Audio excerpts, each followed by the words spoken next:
Hey everybody, it's Deanna here, and I am so excited to be sharing what is coming down the pipes for April 2021. So it is so important as we begin this month to really take stock of how you feel, because at the end of March, you may have noticed this wonderful and kind of weird energy shift that happened around the 28th, 29th of March. And it's really about shedding the past. It's almost like non negotiable things that have to go. And now, as we begin April, it's about really implementing the nudges that you got in March. Hey! If you're new to my channel, please subscribe so you never miss any videos on how to trust and love yourself. And if you're new to my Oracle messages, what I do is pull a card for every week of the month and also share some important dates and my own intuitive impressions. But I encourage you to get a sheet of paper out, and as we're going through this, to write down any of your own insights that come up. So let's go ahead and get started.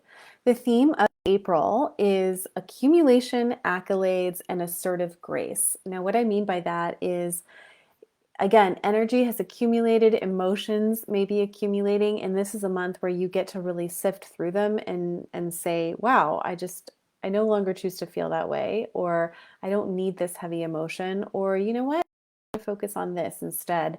And accumulation can be accumulation of stuff, emotions, relationships, objects, people. So you're going to get a really good gauge throughout the month of what feels heavy, what feels light, where you need more space, where you maybe need less space.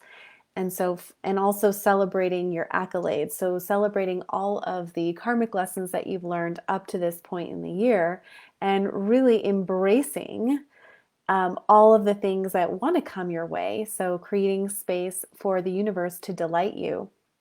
And then assertive grace is really about standing your ground. It's about really, being kind, and at the same time having really solid boundaries around your energy, around your time, not doing things out of obligation or because you're scared what will happen if you don't. It's really about asserting yourself from that grounded space, which makes you more magnetic, quite honestly, to the things that you want anyways.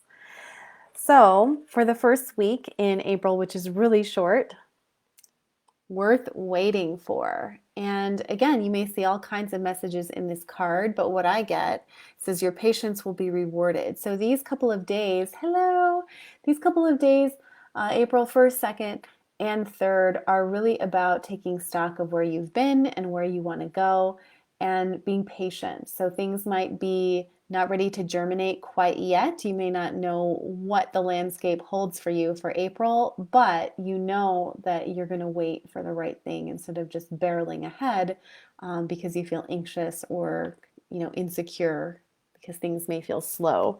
But they're not slow necessarily. It's just things are germinating behind the scenes. I love this. Then we get to week 2. So the week of April 4th, it says exercise, run, walk, swim, or otherwise move your body. This will give you more energy and happiness. Oh, I'm drawn to the waterfall for all of you. So this is about moving energy, not necessarily just your physical body, although that may certainly hit home for some of you if you've been getting that nudge and haven't been doing it. But this month is, all about Aries energy, which is very much based in the physical body. It's about doing things that are going to move you forward. And the waterfall is about your emotions. So balancing your emotions with this earth, right? The earth energy, which is grounded, which is solid, which is kind of logical, and not getting so caught up in all the things that are flowing through you and around you. Keeping your feet on the ground and moving your body will help you to manage the emotions that are coming up. Okay. And then as we start the 3rd week, this is the first date I want you to write down, is April 11th is a new moon in Aries. And this is about really favoring leadership. So, where do you need to lead more in your life? Where have you been on the sidelines or waiting for somebody else to approve of your choices? Where do you need to get off the couch and actually make a decision, even if you're not sure how it's going to pan out? Using the energy of the new moon, and I always say 3 to 5 days on either side, you'll start to feel it. This is a very intuitive community, so it wouldn't surprise me in the least if you started feeling those new moon kind of impatient, aggressive at times, but very clear and decisive vibes a week before. And the card for that week, you'll know in the morning. When you wake up, you'll have a better idea about what to do. Relax until then. So, not what Aries energy likes to hear. You have to wait. So, all this action that you're going to take, right? You may not know, well, what's the result? Did it work? Did it not work? I don't know. You'll get your intuitive hits in the morning. So, it's a good time to keep a journal, to take stock of any songs that you hear replaying over and over again. These are different ways that your intuition can speak to you and share signs, even through other people's conversations called cledons, that may answer a question for you. Then let's go to week 4. Week of April 18th. I switched, so I combined 2 decks. I'm using the angels and the unicorns. Daniel, angel of marriage, I am assisting you right now. So again, some of you may be going like, what does this mean? I'm not asking about marriage.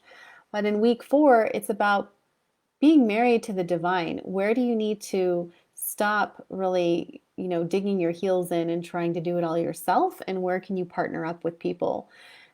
The right partnerships feel free, they feel collaborative, and they will yield more abundance in all forms.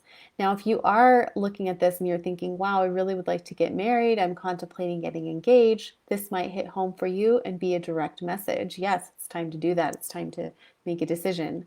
But it can be interpreted in a couple different ways. Broadly, I'm seeing just allowing more support and also being open to meeting other people of like mind that can help you get to the goal faster, more efficiently, and in a more fun way. Then the last week, we have another full moon in Scorpio. So you want to write down April 26th. And it happens, I want to say, in the evening around 8 o'clock p.m. Pacific.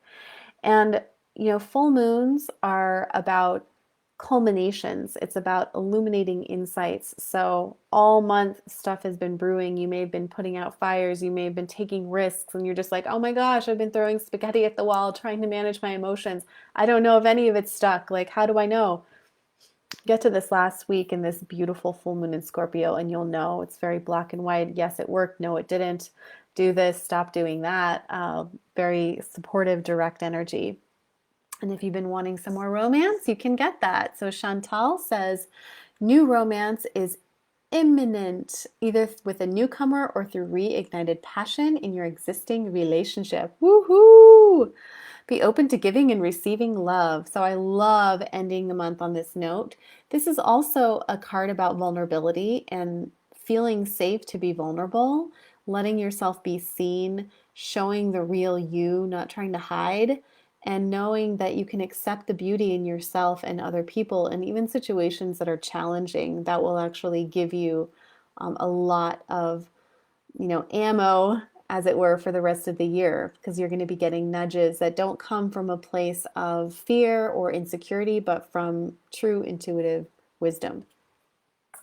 All right, so to wrap up, beginning of the month, be patient with yourself. You're not going to know where everything is going to go yet. It's okay. It's like a puzzle. Take these first couple of days to reflect. Week 2, move your energy, manage your emotions. Week 3, see where everything lands and pay attention to the nudges that you get from the outside world versus just the internal world. It will give you some clues. Remember to partner up if you're given opportunities to collaborate. It will help you this month. to shine, to be seen, and to reveal and uncover hidden gems within yourself and others. All right, that's what I got for you. What landed for you? What are you excited to create this month? Let me know in the comments. And if you'd like to book a private reading, I am scheduling into April and May and June. And have a beautiful, beautiful day. And remember that you really have all the power. It's about controlling your emotions. It's about honoring yourself and knowing that you're exactly where you need to be in any given moment. I love you guys. Thank you so much for watching.